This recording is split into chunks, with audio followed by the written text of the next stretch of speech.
The air we breathe is supposed to be the great equalizer, an invisible resource that belongs to everyone, no matter their zip code. But in reality, not all air is created equal, and not everyone breathes the same toxic load.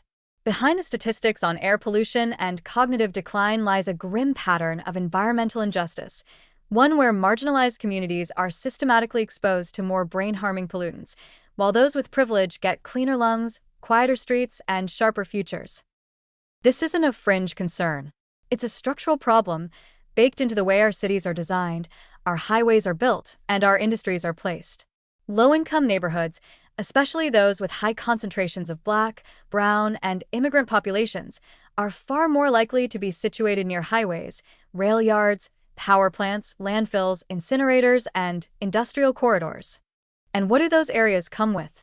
A steady, invisible stream of ultra-fine particles, diesel exhaust, nitrogen dioxide, and heavy metals, all of which have been shown to impair brain development in children and accelerate cognitive decline in adults. It's no coincidence. These communities aren't chosen at random. They've historically lacked the political power to fight zoning decisions. They've been redlined, disinvested, and treated as sacrifice zones, places where the economic costs of pollution are offloaded because the people living there are less likely to sue, protest, or be heard. And now, decades later, we're seeing the biological bill come due in the form of higher rates of ADHD, learning disabilities, language delays, and dementia. Research has confirmed what these communities already know from experience. The closer you live to pollution sources, the worse your brain health outcomes. Children growing up in high-pollution neighborhoods show higher rates of cognitive impairment and lower school performance, even after controlling for income and education. Elderly residents in those same areas are more likely to develop Alzheimer's disease and other forms of dementia at earlier ages and with faster progression. And this is not just about outdoor pollution. Indoor air quality in low-income housing is often worse, thanks to poor ventilation, mold, pests, and aging infrastructure that does nothing to block the outside toxins. This is where the injustice becomes almost absurd. Kids in wealthy areas are diagnosed with mild learning disabilities and get a full support team, private therapy, and air purifiers in every room. Meanwhile, kids in frontline communities struggle with attention, memory, and language, and get labeled behavioral problems, shuffled through overcrowded public schools that barely have functioning windows, let alone clean air systems. The result? Not just unequal brain health, but unequal futures. And it doesn't stop at childhood. Adults in polluted communities are more likely to hold jobs that expose them to even more airborne toxins. Think warehouse workers, truck drivers, janitors, and less likely to have access to quality health care when symptoms arise. So by the time cognitive problems emerge, they're often misdiagnosed, undertreated, or completely ignored. It's not just that the damage is greater, it's that the safety net is thinner and the suffering lasts longer. One might ask, why don't people just move away from polluted areas? But that question betrays a misunderstanding of the problem. Moving costs money. Clean neighborhoods come with higher rents.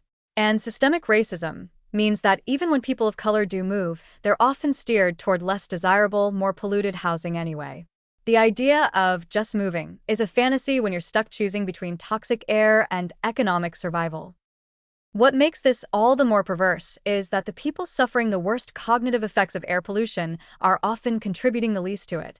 Wealthier households drive more, fly more, consume more energy, and yet it's the communities at the bottom of the economic ladder that are choking on the consequences.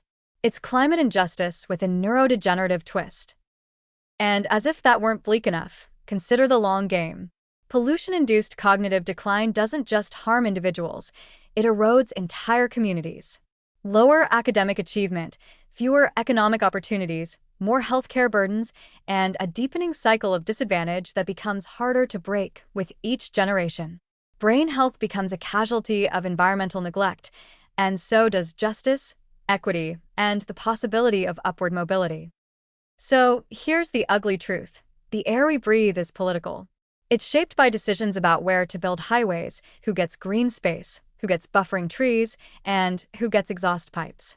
And until those decisions are confronted for what they really are, expressions of systemic inequality, no amount of individual action or air purifiers will fix the bigger problem. This isn't just about pollution anymore. It's about whose brains are being slowly poisoned so others can enjoy a faster commute. And if we keep pretending clean air is a privilege instead of a right, we're not just accepting cognitive decline, we're designing it, one neighborhood at a time.